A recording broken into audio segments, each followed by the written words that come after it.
Hi, Josie. How are you? I've been better. Yeah, so I hear. What's going on? I just have had really bad issues with my breathing. I feel like shortness of breath, and I'm just not sleeping well, just not doing well. Well, I know the emergency room doctor let you know that we were called, crisis, for you. He also stated when I spoke with him that he has ruled out anything physical going on with you in regards to a possible heart attack. That's good. So tell me, let's start with today. Tell me what brought you into the ER. I just can't take these feelings anymore. I'm just overwhelmed, like completely overwhelmed with everything in my life right now, and I feel like it's interrupted my sleep patterns. I mean, generally I sleep pretty good, but lately I've probably slept a total of like 5 hours in the last week. Like I fall asleep and then I'm woken up. My heart is racing and I'm having shortness of breath, and I went to my doctor, my primary care doctor, and they gave me something for it. They said that it would help me to calm down. Um, and I guess it makes me kind of out of it. I don't really like the way I feel on medication. The doctor said that was Ativan, is that true? Yeah. So tell me how, after you take, how much Ativan do you take? It's only one tablet. So is it a half? Okay, so it's a half milligram. Mm-hmm. And after you take the Ativan, does it help you at all? I mean, I guess it slows down my thoughts a little bit, but it makes me feel like I just like dumb, like I can't think anymore. Dumb. What dumb? Can you Just like outside of my body in a way. Like it just doesn't, I don't feel connected to my body when I'm on it. Okay. So, what have you done prior to the medication that they put you on to help you with these anxiety? Because it says here that you've had a long history of anxiety, and a diagnosis of bipolar type 2. Can you tell me a little bit more about that and how you've managed to, it says you've been off medication for the last 4 years, is that correct? Yeah, I really don't like the way I feel on medication. I feel really low, really down. It takes away my tears, so I'm not crying as much, but I just don't feel feelings of happiness and joy like I do at times when I'm not on the medication. So I don't want to be on the medication for the rest of my life. So I just stopped it. Do you feel like you're safe right now? Do you feel safe? I feel safe now, yeah. I do have thoughts of ending things sometimes. Those thoughts go through my head. Can you tell me a little bit more about that? Well, I just, I start thinking about how people love me, and it might not be a good idea for me to end my life. And that's kind of what keeps me from making any plans to do anything. But the thoughts come in and out. I don't feel like I'm worth it, like my existence matters. Now, when you say people in your life, family, friends? Yeah, friends and family. Okay, do you currently live with anyone? I live alone. Okay. Do you have any pets? I don't have any. I have allergies, so I can't have any animals, so I would love to. Okay. Do you work outside the home? I can't work because of my disability, so it's kind of so embarrassing to say, but yeah, I'm on disability. I don't know for how long, but Okay. I hate talking about that. It's really embarrassing, but yeah. Okay. So, you're currently receiving, disability, which people do. I mean, there's many people out there just like you. So please, know that you're not alone. Can you tell me, why you've chosen not to take the bipolar med? I know you were on it 4 years ago, and then you chose to come off of it. Well, I just don't want to be on medicine. I feel like there's a lot of stigma attached to it, and it also, I feel like where right now my moods, sometimes I'm really sad, but there are times, not now, but there are times where I'm happy, and when I'm on that medicine, it stops the happy, and it's really hard for me. So you feel like the medication takes away from who you are? Yeah, that's it. And who you want to be? Who I am, right. Okay. Do you have things at home or in home that help you to manage your feelings of anxiety and being sort of overwhelmed? Sometimes I watch yoga videos.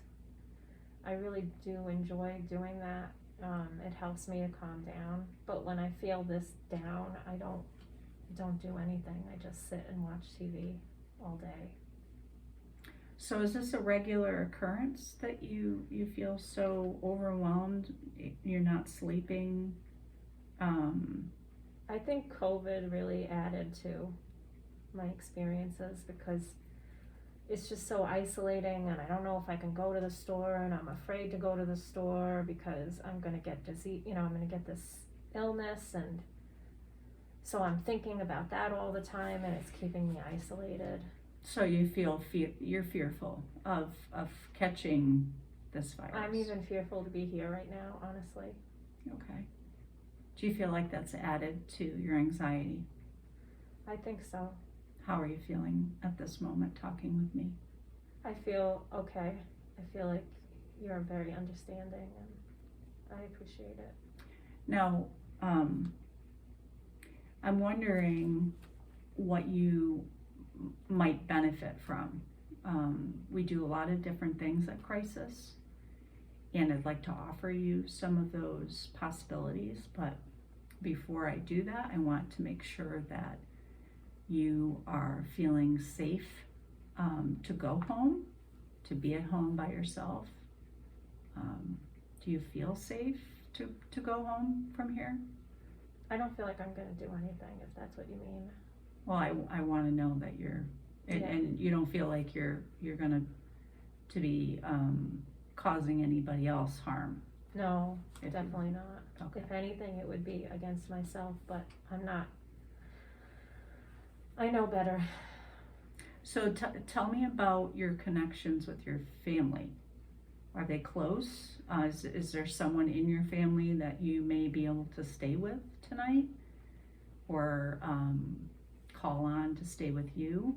I have a sister that she lives with her boyfriend, and I don't think her boyfriend really likes me, but she's offered me a room to stay with her if I'm ever having a hard time. I just have a difficult time asking for help.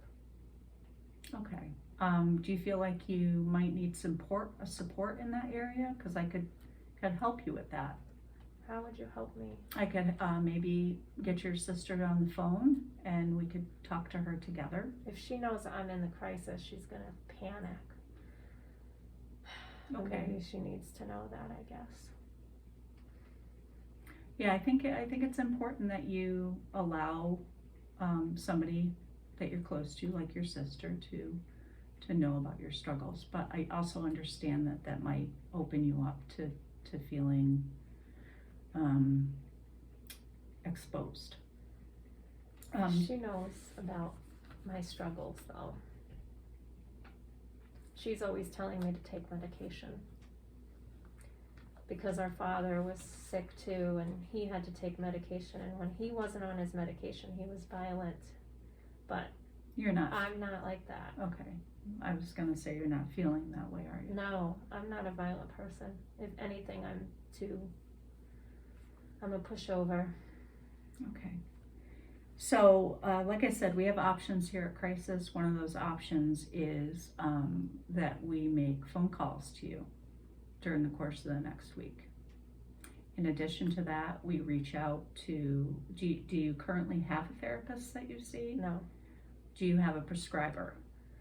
Like No. a psychiatrist or a doctor that I prescribes you? did many years ago before I stopped taking the meds. Okay, would you be open to maybe seeing somebody here at the Brain Center? Yeah, there's one particular person that I definitely can't see, because they know my family. Okay, So, but yeah, okay. I Oh. mean, I would be open to it. I don't know how I feel about medicine, but I'd be open to talking to someone about it. Okay, well, right now during COVID, the crisis clinician and the potential therapist will call you in the home and speak with you over the phone. Everything here today is confidential. Everything that will be said in therapy is confidential. Belongs to no one more than just you and your therapist. The only time that that's going to be a problem is if you're going to hurt yourself or others. And then we have a duty to report that. So I want you to know that. Okay, but we'll take it one step at a time.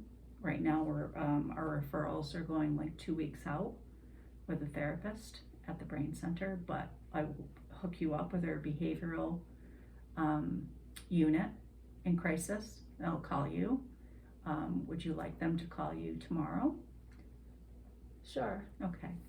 Do you think once a day, once every other day might be good? If they call and miss me, it's okay, right? Because I Yes. might be busy or, okay. I mean, They can what call the, me. the way that it goes is we'll set up a time that is convenient for you. And then you will call in. Because we can't technically call you, but we can call you to set up those appointments. Okay, I feel better about that. Okay. And I can call. Okay, yes, we'll set up a specific time that works for you. Okay, because I want to do it when my sisters and her boyfriend aren't around. Okay, well, that makes sense. Okay, so we'll get that started for you, Josie. Do you feel like there's anything that I've missed or that I need to know? No, I guess you know that I don't like medication. That's important. And I mean, I could talk to the doctor about it, but are you going to help me call my sister? Yeah, if you'd like that, yes. Right after we're done with this, we can give her a call together. It might help me, because I have a hard time asking her for help. She does so much for me, and I'd be happy to facilitate that for you. Okay? Okay. All right. Thank you. You're welcome.